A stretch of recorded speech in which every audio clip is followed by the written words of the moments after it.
नमस्कार, आप देख रहे हैं SPN 9 न्यूज और मैं हूं आपके साथ मनीष कुमार सैनी। हरियाणा में विधानसभा चुनाव के बाद भारतीय जनता पार्टी की सरकार का गठन होता है। गठन होने के बाद नायब सिंह सैनी द्वारा मंत्री पद का बंटवारा किया जाता है। अनिल विज जो कि मनोहर लाल खट्टर की सरकार में यहाँ पर गृह मंत्रालय और वित्त मंत्रालय संभालते हुए नजर आए, स्वास्थ्य मंत्रालय संभालते हुए नजर आए।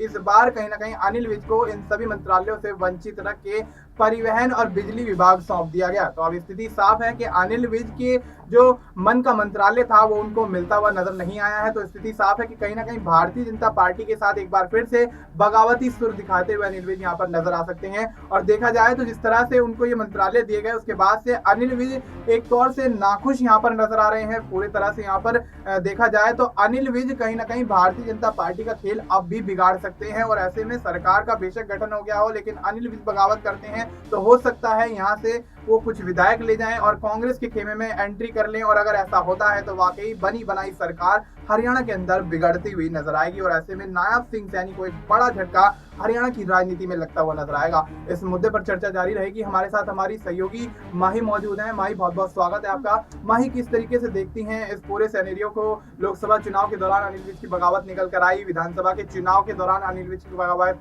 यहाँ पर देखी गई, और ऐसे में जिस दिन मतदान हुआ उसके बाद यहाँ पर जिस दिन मतों की गिनती हुई, उन मतों की गिनती वाले दिन भी, काउंटिंग वाले दिन भी अनिल विज बगावती सुर अपनाते हुए नजर आए और यहाँ पर तमाम यहाँ पर भारतीय जनता पार्टी के खिलाफ बयान देते हुए नजर आए। तो क्या लगता है, क्या आप भी अनिल विज यहाँ पर खेल बिगाड़ते हुए नजर आ सकते हैं?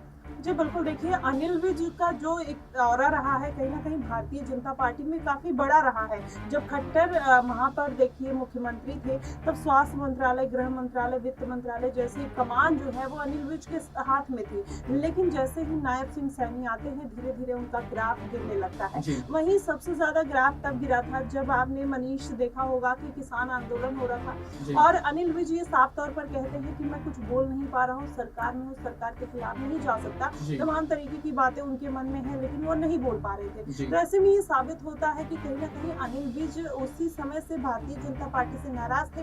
तब उनके पास पावर थी। मनोहर लाल खट्टर कहीं ना कहीं अनिल विज से दबा करते थे क्योंकि उनको भी लगता था कि अनिल विज जो है मुख्यमंत्री पद के दावेदार हैं और यहाँ पर उनको फिर भी मुख्यमंत्री बनाया गया और अनिल विज को साइडलाइन किया गया।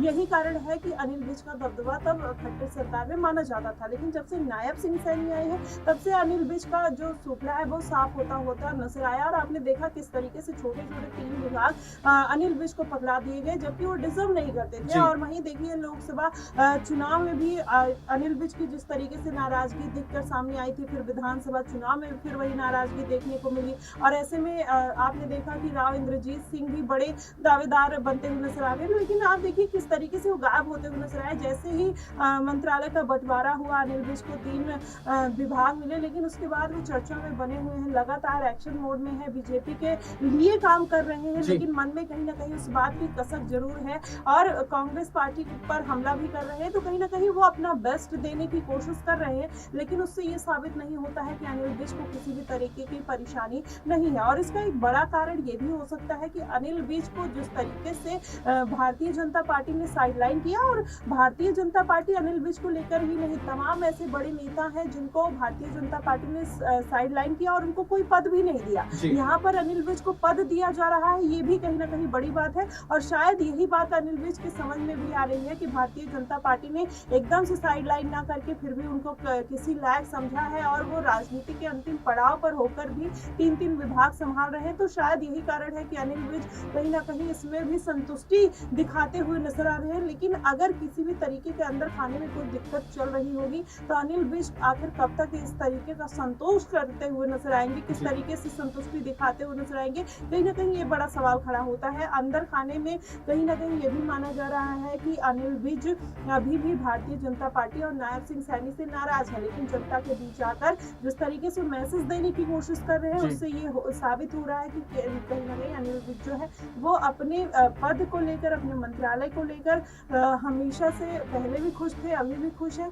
लेकिन उस तरीके की कोई खुशी देखने को नहीं मिल रही है। जी बिल्कुल, तब ऐसे में मंत्रालय मिलने के बाद अनिल विज साफ तौर पर तो कह नहीं पा रहे हैं, लेकिन फिलहाल देखा जाए तो अनिल विज सीधे तौर पर खुश नहीं है और ऐसे में भारतीय जनता पार्टी के खिलाफ पूरी तरह से माहौल इनडायरेक्टली बनाते हुए नजर आ रहे हैं, लेकिन सीधे तौर पर भारतीय जनता पार्टी के खिलाफ कोई भी बयानबाजी यहाँ पर नहीं कर रहे हैं। तो अब ऐसे में अनिल विज की बगावत यहाँ पर भारतीय जनता पार्टी में क्या कुछ बदलाव कर सकती है, ये भी एक बड़ा सवाल हरियाणा की राजनीति में उठता हुआ नजर आ रहा है। और देखा जाए तो जिस तरह से यहाँ पर कुमारी शैलजा और भूपेंद्र सिंह हुड्डा के बीच जब जुबानी जंग चल रही थी, तो उस दौरान मनोहर लाल खट्टर और नायब सिंह सैनी ने कुमारी शैलजा का समर्थन कर उनको अपने पाले में खींचने की पूरे प्रयास किए थे, लेकिन कुमारी शैलजा ने सिरे से उनके इन प्रयासों पर पानी फेर दिया। और ऐसे में देखा जाए तो कुमारी शैलजा ये कहती हुई नजर आई थी कि कांग्रेस की थी और कांग्रेस की हूं और कांग्रेस की ही रहूंगी। तो स्थिति साफ है कि कुमारी शैलजा ने जिस तरह से यहाँ पर करारा जवाब भारतीय जनता पार्टी को दिया था, लेकिन अनिल विज की तरफ से कांग्रेस के लिए कोई ऐसा बयान या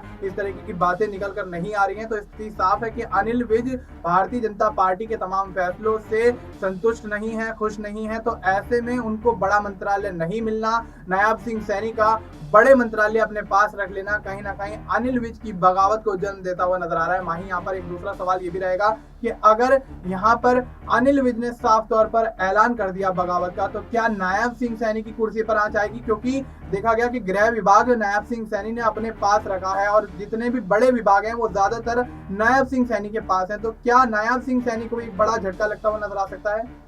जी बिल्कुल, देखिए यहाँ पर एक कहावत है कि मरता क्या ना करता। अगर अनिल विज को लगता कि वो कुछ कर सकते हैं तो शायद उनको कोई बड़ा पद मिल सकता है, तो शायद वो बगावत करने की मोड में दिखाई भी देते, लेकिन अभी किसी भी तरीके की कोई उम्मीद मनीष नजर नहीं आ रही है। अगर उनके पास इतने विधायकों का पावर होता या विधायक उनके पक्ष में होते तो वो पद मिलने से पहले ही कहीं ना कहीं बगावती सुर अपना रहे होते और कोई ना कोई दबाव बनाकर ये जो बड़े विभाग नायब सिंह सैनी के पास है वो कहीं ना कहीं अनिल विज के पास आते हुए नजर आते हैं। और इसके दो पहलू देखे जा सकते हैं। ये भी कहा जा सकता है कि आने वाले दिनों में हो सकता है भारतीय जनता पार्टी ने ये जो पद नायब सिंह सैनी के पास सेफ एंड सिक्योर रखे हैं, हो सकता है कि अनिल विज बगावत करे तो एक पद उठा के दे दिया जाए, ये भी बात हो सकती है। या फिर पार्टी का कोई और भी नेता बगावत करता हुआ नजर आए तो उनको पद दिया जा सकता है। और इसके दूसरे मायने ये भी हो सकते हैं कि अब भारतीय जनता पार्टी को लगता है कि तीसरी बार सरकार बनी है, कुछ नयापन लाने की जरूरत है जो अनिल विज अब नहीं कर सकते हैं, या फिर उम्र के इस पड़ाव पर है कि अनिल विज उस तरीके का कोई एक्शन नहीं ले सकते हैं।